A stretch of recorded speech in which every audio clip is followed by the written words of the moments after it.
The Angels are the most active team in 2024-2025 offseason, and everybody seems to be blowing it off. Let's get into it. Swing and a miss on a changeup. It looks swing and a miss. Darno hits it out to center field. It's deep and it's gone. Travis Darno with the biggest home run of the Braves season. Welcome back to the Touching Bases podcast, and because everybody keeps asking, my name is Chad, your host of the channel. Subscribe if you love baseball and honestly hate my name. Hit the bell so you know when I'm be posting during this exciting time for baseball, and share with your baseball nuts who may disagree with me and need to hear a new take on what's going down. The Angels! In 2024, the Angels were a huge letdown, let's be honest. And ironically, it wasn't entirely their hitting, although Anthony Rendon is the biggest infected scab on the team that the Nationals are blessed to have gotten rid of. But ultimately, their pitching was absolute garbage. Now, I will say Reed Detmers was great in the first month into the season, but he collapsed suddenly with like no warning, and his performance was so poor that he was sent back down to AAA, and AAA of the Angels is really bad. Patrick Sandoval opened the season. I was rooting for him on opening day, but he also face planted, and it was off to last place in the West for the Angels. Jose Soriano was basically their ace throughout the season and was nothing to write home about. Sandoval and Stevenson both out with UCL injuries and will probably miss opening day. Things haven't really been looking good. Back on the offensive side, Mike Trout will be back, but I'm hoping Ron Washington isn't planning to play him in center field. The leg injuries every single year.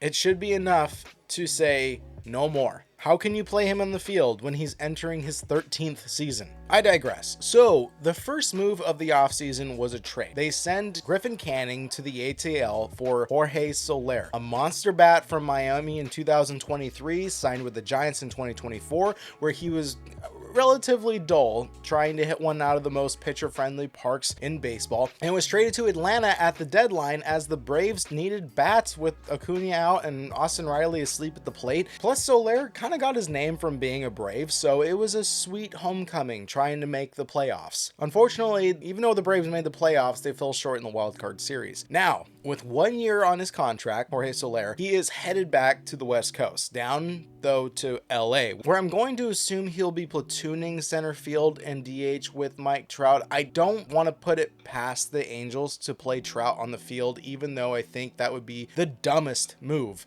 you can make. They never learn their lesson, but we'll see. Taylor Ward, Jorge Soler, and Joe Adell, if he can play like he did the first 3 months of 2024, that's a solid outfield offense. I mean, defensively, but you know, it'll do. So this opened a rotation spot. Not that the Angels have depth there, but I thought one of two things. If you watch my last video, you know what I'm talking about. One, the Angels were going to try to redo their Shohei Ohtani disaster and sign Roki Sasaki this offseason. Boost their bullpen, which was desperately needed, and you really just kind of add more, I guess, Japanese fame to their team again. Or two, they were going to bring Caden Dana up to fill a slot, and he performed well at the end of last season, basically save money to add a bat in free agency, or get a bottom rotation arm, which would be like one of their 2 through 5 guys. Well, it sounds like number 2 was basically what they did, but kind of modified. They didn't announce Dana. Is it Dana or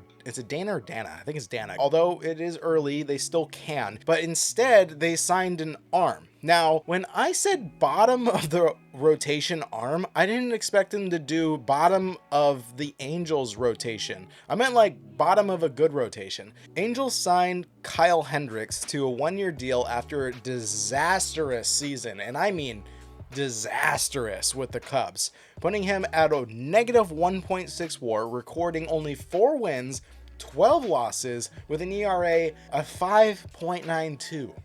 Angels being Angels, I guess. Now, don't get me wrong. Hendricks is a veteran arm who put a career WAR of 21.5 and has a career ERA of 3.68. So he has good stuff and had a really bad year.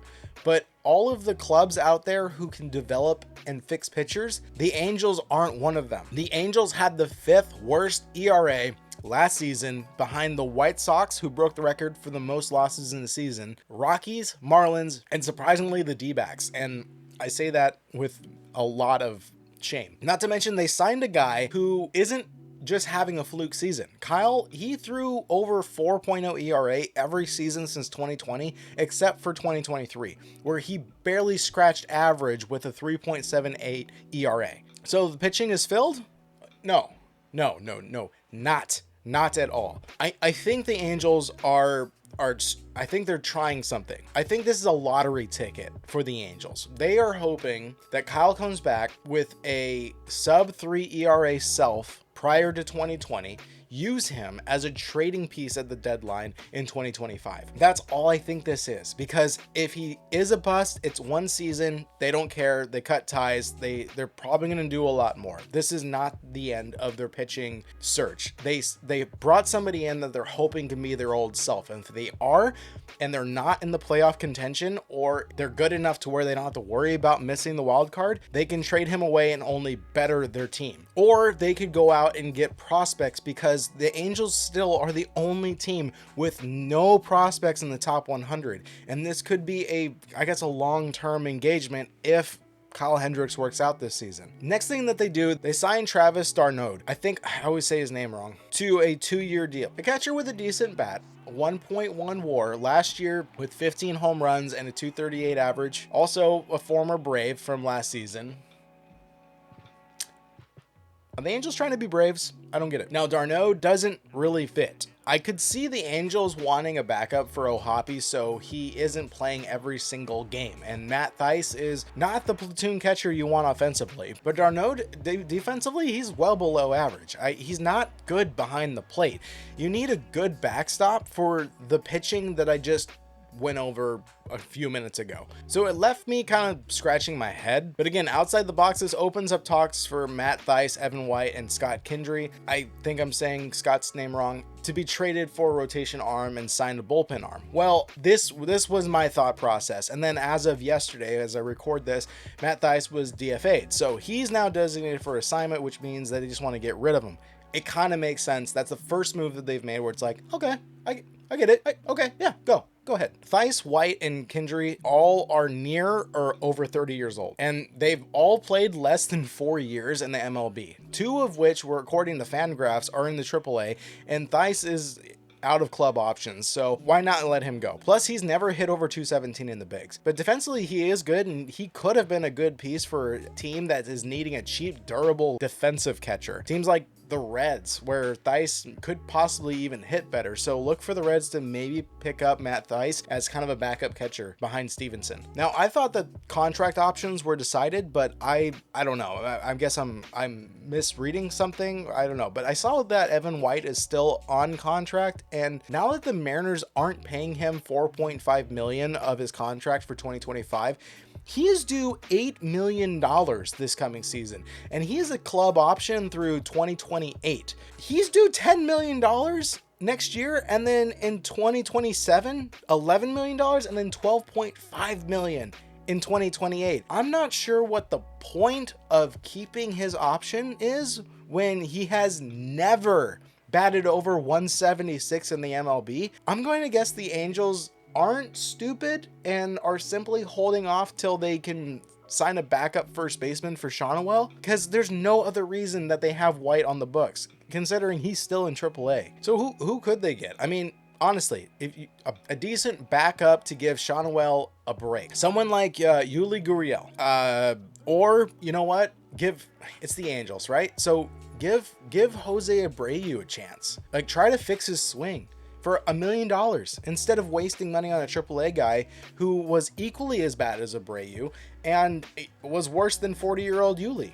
Honestly, I mean, I don't know what's going on, why they're still hanging on to him, but go sign one of those guys for like $1 million as your backup for first base, and then, or even sign those guys to a minor league deal. Maybe they'll take it, and then just get rid of all that money you could be saving. $8.5 million, get rid of it. Kindry hasn't really been given a shot for like the last 5 years.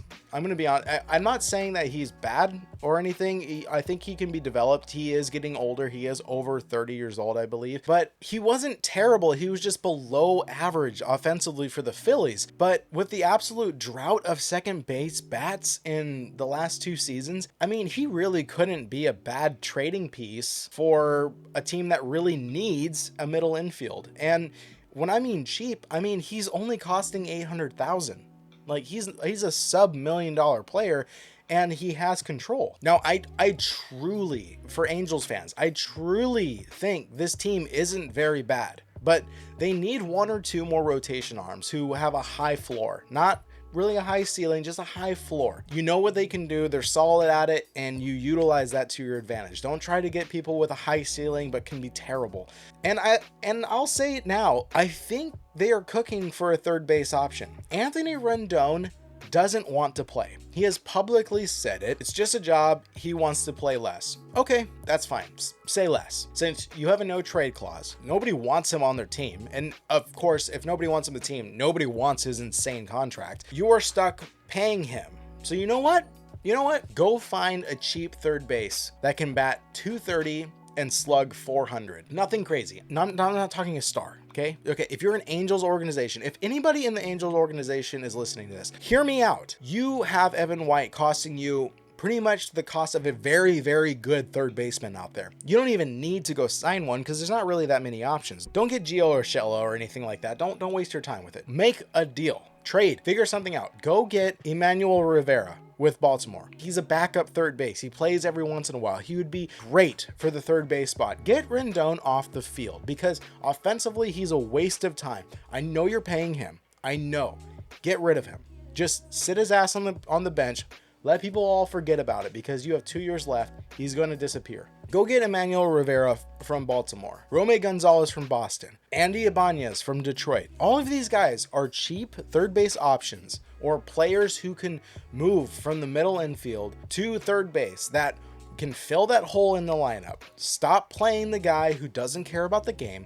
If you have to pay, get someone else out there who deserves the better contract when Rendon is gone. You have this year and 2026 left before he is finally off your books. And it's even more of a reason to establish a club around Trout for maybe the final year that he plays in 2027 or 2028 and make him a permanent DH. $38.5 million with a $35 million tax for Rendon these next 2 years. Bench his ass. Get someone you can develop to better the team. And I think that's what the Angels quite possibly are doing. But tell me, what do you guys think? Comment down below, share on X so people can tell me their thoughts on this team. And if you're an Angels fan or you know somebody's an Angels fan, share it with them on their Reddit or Twitter, whichever one you want to go, or send it in a text. Just click that share button. Let's just get people involved. Let's talk about this, argue it. Is there something that I missed? Is there a player that you would like to see